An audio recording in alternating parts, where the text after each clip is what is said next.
Hello and welcome back to the channel. We're parked just at the moment where we never intended to park, if that makes sense. We set off today heading for the Forestry and Land car park at the Bach-o-Benachie near Inverurie in Aberdeenshire. But when we got there, it was all locked up. The gates were closed and there's a big chain across. And I guess it's probably the aftermath of Storm Floris, or whatever her name was, that raged a few days ago. It's probably been a lot of damage. So we jumped back in the van and we came round, I suppose you could describe it as the front of Benachie, rather than the back of Benachie. We've come right round the other side of the mountain, near Monymusk. And we've parked at another Forestry and Land car park called Dawn View, and we're just, we're probably 200 or 300 metres from the River Don, and it's a fantastic spot. So I reckon that the mountain gods have done us a favour today. They've closed down one car park and made us come to another one, which is a real gem. We've just had a glorious walk up above the car park, looking down on the River Don. And it was super. Not a big walk, maybe about 45 minutes or so, but enough to let the legs get moving, get the blood going after our drive here. So where are we going from here? Well, I'm not sure. So I think we'll just, if you don't mind hanging around, and we'll have a think and see where we're going to go tomorrow.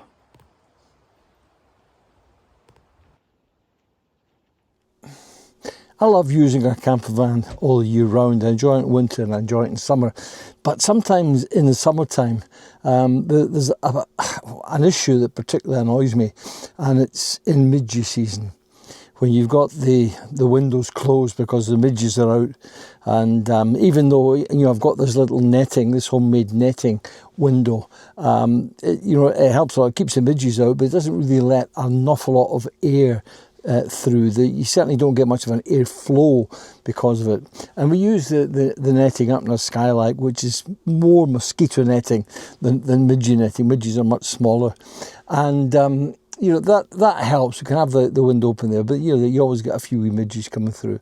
But it does get sometimes, particularly this summer, baking hot. Basically we're inside a tin box, and it gets very, very warm. So I've been kind of looking around at fans, something that might just make it a little bit cooler. And the very kind people at Ogery sent me what they call a camping fan, and they make this fan for people going away in car camping, and certainly camper vanning. And it's been an absolute godsend. I've used it more in our own bedroom at home this summer than I have in the camper van, but it's been a real boon. It's kept me reasonably cool. The fact is, I've been able to sleep, and normally I don't sleep well in the summer because I sleep hot. I sleep warm, and this summer it's far too warm for me at night time. The temperature gets up above 12 degrees, 14, 16, sometimes almost 20 degrees during the night. I just find it very difficult sleeping. So this fan has been a real gem, I have to say. It's been fantastic. It's got several really good features. It's actually got a lamp on it as well, a light as well. So it's three levels of light. There's a battery display on the front of the fan, and I have to say the battery seems to last forever. They reckon it's a 60-hour rechargeable battery, and I find that I can put it on first or second mode all night long, certainly from 10:30, 11 o'clock at night, right through till 7 in the morning. It'll stay on, and it hardly seems to use any power at all. It's absolutely fantastic from that point of view. So that's good. And when it does run down, and I have run it right down, and it charges up in just a few hours, 3 or 4 hours, the whole thing's charged and ready to go again. It works from a USB-C charger, so it's pretty rapid charging. The fan is also pretty quiet. A lot of these fans make quite a loud whirring noise, which tends to keep you awake. But this thing is pretty quiet, I have to say. This is on 100%, so it's on, it's on full whack, basically. And I'll just stop talking and be quiet for a moment, and you can hear for yourself just how quiet it is.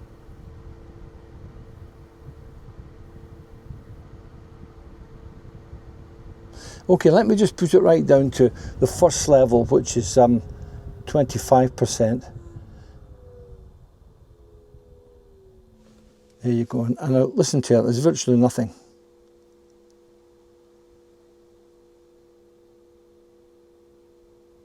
Silence is golden, beautiful.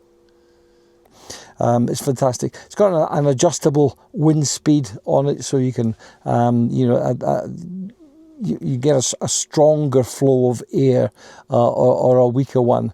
Normally I'm fairly happy with just level 1, it's just enough to keep me cool. Level 2 when it's really hot.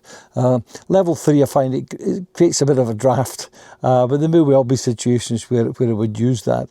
But it's a fantastic bit of kit. It's not huge, it's not massive. We can fit it in the camper van here fairly happily. We just keep it in its box and we put it in the camper van down the back here, and it lives down there when we go away in the van, so that's good. And it kind of fits into our camper van colour scheme, which is quite nice, which is sort of black and orange, so that fits well. So it's a fantastic bit of kit. I'm not 100% sure just what sort of price it is. It's like most of these things, if you go onto Amazon or something, you probably get it that little bit cheaper. But I'll put all the details down below here. I'll put all the details of the fan, the Audury camping fan, where you can get it, how much it costs, and things like how long the battery lasts and all that. So that's been a real godsend to me, where the midges are absolutely hellish. They're really awful, and this camping fan has saved a life, I'll tell you.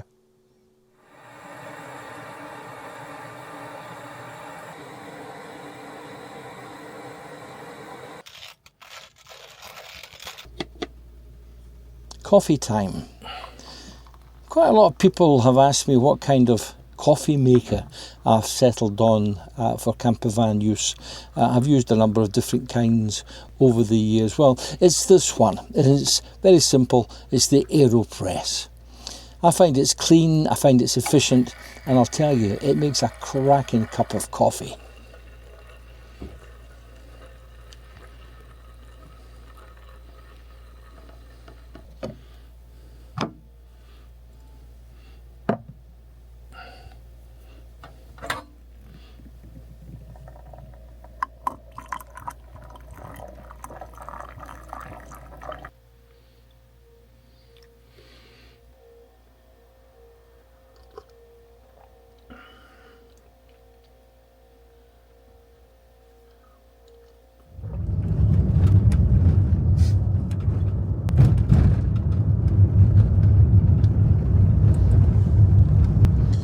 From Donside we drove on to Deeside and one of our favourite Forestry Land Scotland park-ups at Cambus, May.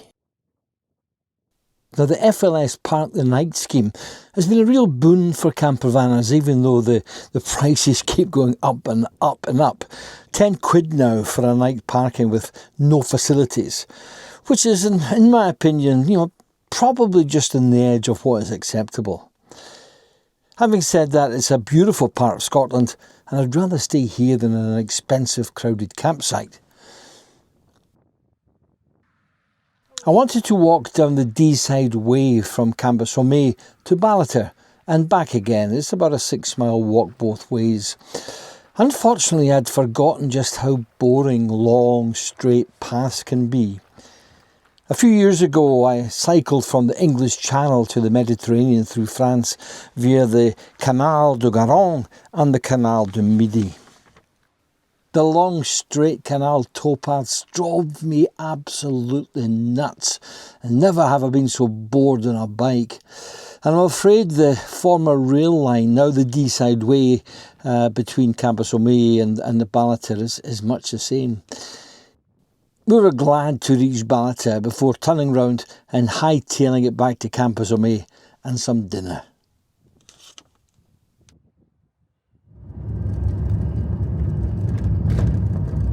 We knew we were in for a more entertaining hike next morning as we drove west through Braemar and down to the Linn of Dee. We knew from experience that the 3 or 4 mile walk up Glen Louis to Derry Lodge would be good, particularly with the heather in full purple bloom.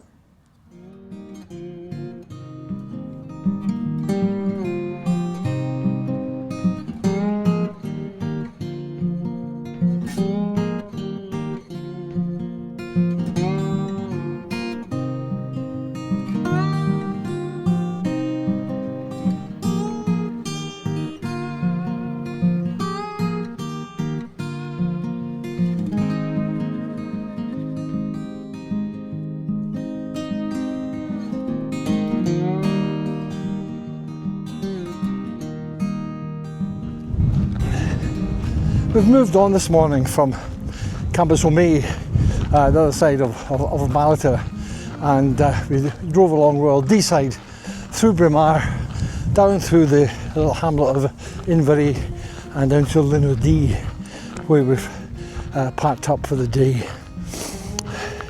Linn of Dee is in many ways the kind of southern portal to the Munros and the high tops of the Cairngorms. It's quite a long walk in up the Lou Big Water up to Derry Lodge, and from there you can climb Derry Cairngorm, Macdui, Scour of Aim, all these hills, wonderful. But today we're just kind of wandering up to Derry Lodge, have a look at the old building and probably wander back down again. I think it's probably a walk of somewhere in the region of I don't know, 4 or 5 miles, but it's a nice easy walk, and it's not a bad day. It's a bit overcast at times and it's still very windy, but it's dry, and that's the main thing. So we're going to walk up here, go back. Not quite sure whether to stay at Linn of Dee tonight or move along to the foot of Glen Coich, but we'll make that decision later once we've had our walk.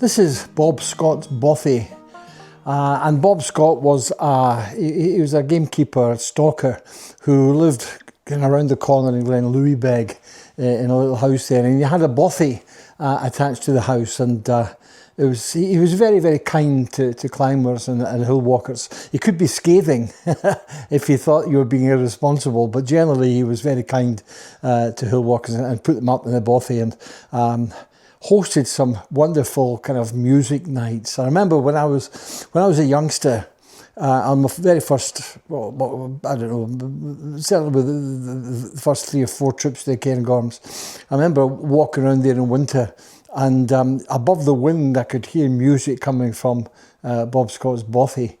And I went in, and there was a bunch of climbers all sitting round with a wee dram, and sitting in a corner was a guy playing an accordion, and he was pretty good at it. He played all sorts of Scottish traditional tunes, sang a few songs, and I didn't really know who he was at the time. But later on I realised that he was one of Scotland's greatest mountaineers, a man called Tom Patey. He eventually became the GP in Ullapool, and Tom Patey was not only a wonderful mountaineer, and he had a great record in the Himalayas and in the Alps, and probably he was one of the finest Scottish winter climbers that we've ever produced. But he was a great writer, a great storyteller, and a great musician, just an all-round good guy who very sadly died at quite a young age. I think he was just in his 30s when he had an abseiling accident on a sea stack up in the northwest of Scotland, a sea stack called the Maiden. He was climbing with Paul Nunn and one or two others, and he climbed the stack, and he was just about to abseil off the top when something happened. Something happened with his carabiner, I think. I think his jersey got jammed in it or something, and he fell to his death. A huge loss. But yeah, that was the first time I ever came across Tom Patey. And I treasured memories of that bothy. When Bob Scott moved out, I think there was a fire. I might be wrong, but I think there might have been a fire. But anyway, this new bothy was built, and I don't know how long it's been here, maybe 30 years or so. But it's in a fine position right by the water of Louis, quite near Derry Lodge, and below the big slopes of Derry Cairngorms. So it's just a great place, and it's lovely to see a bothy in the tradition of bothy. And a new building like this, or a relatively new building, and it already has that feel of a nice old Scottish bothy.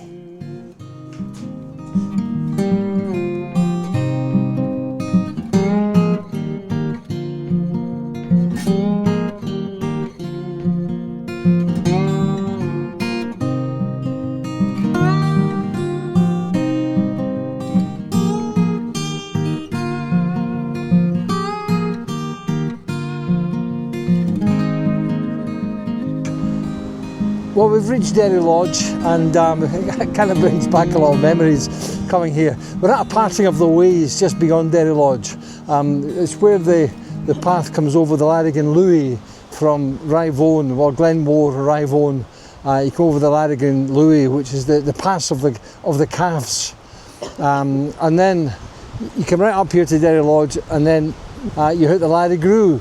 And then you go back over the Larrigrue, which goes up to almost 3,000 feet, and then drops down into Rothiemurchus.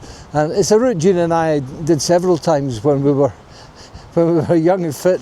Yeah. It's a wee bit beyond us now, I think, but it's a fabulous circular route round the Cairngorms. Yeah, it brings back a lot of memories of the days when we were young and fit, and we could do big long walks like that.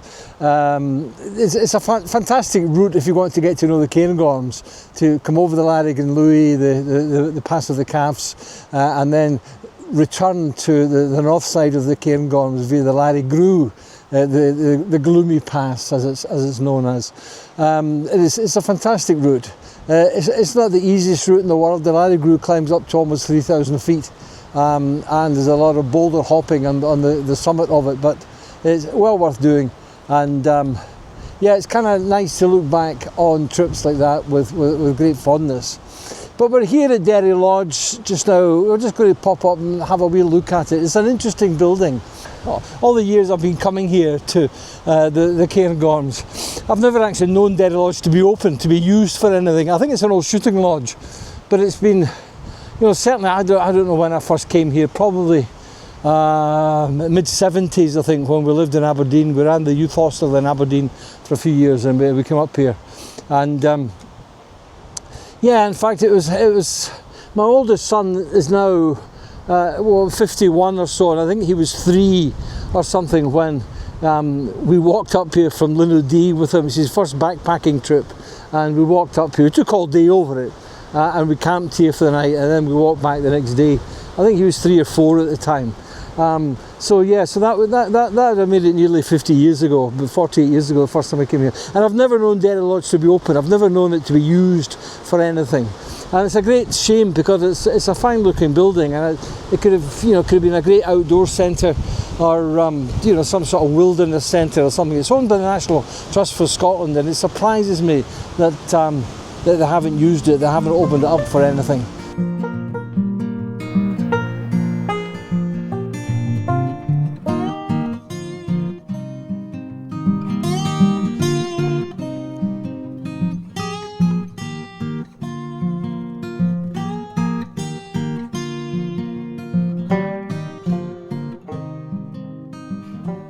We overnighted here at the Linn of Dee, the National Trust for Scotland car park, and it was great. It was very peaceful. When we arrived, the place was absolutely chock-a-block with hikers and mountain bikers and campervans. But by sort of 6 o'clock, 6:30 or so, most of the cars had gone, the day trippers had gone, and it was mostly just campervans that were left, and that was just fine. At about, 7:30 or so, the local ranger, the National Trust ranger, came round all the campervans, handing out a little leaflet about campervanning in the Cairngorms National Park. And I thought that was really quite a nice thing to do. And he said himself, normally when he approaches campervans in these places, they think they're going to get into trouble. He's going to give them a telling off or something, or some sort of dire warnings. But he said this leaflet has really helped, and it breaks down barriers. And it's a leaflet that's full of information about using a campervan or motorhome in the Cairngorms National Park. And I was actually involved in putting it together a couple of years ago. So it's quite nice to see the ranger come around still using these little leaflets. You can, if you wanted to get one, if you're going to come to Cairngorms National Park, you get in touch with the National Park, and they can send you one, or call in one of their information offices and pick one up. It's useful. It tells you all the places where you can stay, both official and unofficial, where you can dump waste and all that kind of stuff, and all the attractions of the National Park. So we stayed here last night. There is a parking charge that works. It's £12, I think. I think you buy 2 tickets. One ticket as a sort of day ticket, and another ticket for an overnight ticket. So it's £12. There are toilets, which is good. They're kind of Portakabin type toilets, but they're clean enough and they're effective enough. So yeah, that's a bit of an advantage. There is no black waste disposal. There is no water or anything like that. It's just a car park, but it's in such a good position, just at the foot of Glen Louisbeg, that it's well worth using.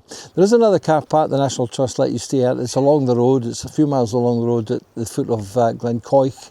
And that's a beautiful spot as well. It's a bit more open than this one.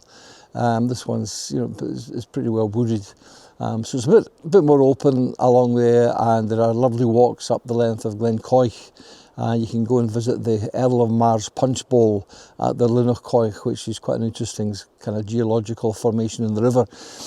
So yeah, lots to do. So I'm not sure what we're doing today. I think we'll maybe wander into Braemar and get a bit of breakfast.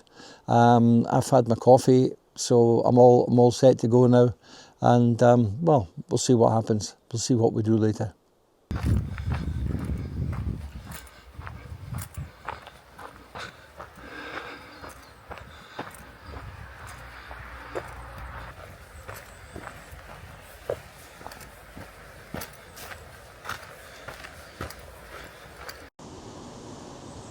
The city of Aberdeen is, about 30 miles east of here, nowadays known as the oil capital of Europe.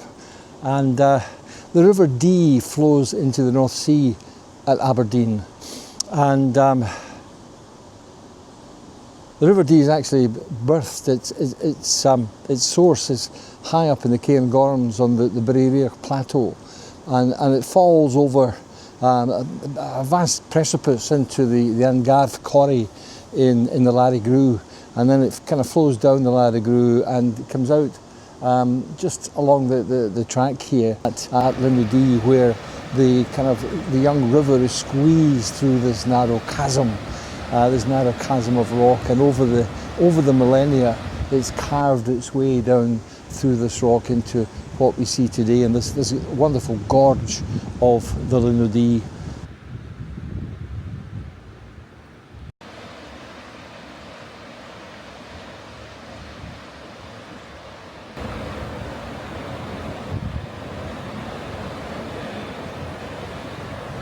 And then of course the river just carries on its way down to Aberdeen, kind of meanders along. There's a lovely river that's given us Royal Deeside.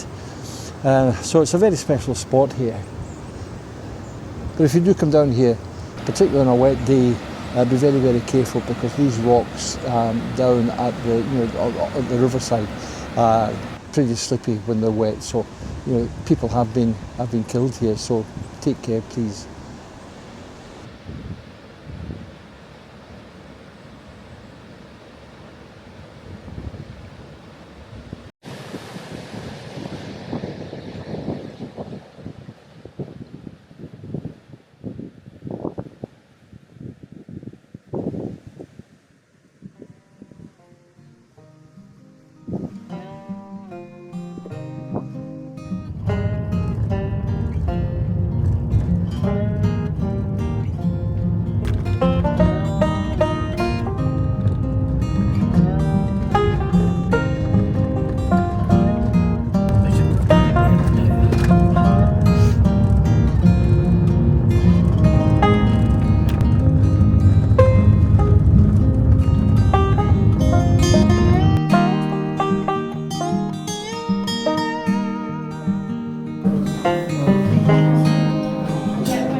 Okay, that's us fed and watered in the Bothy in Braemar, and nothing left now but a long drive home.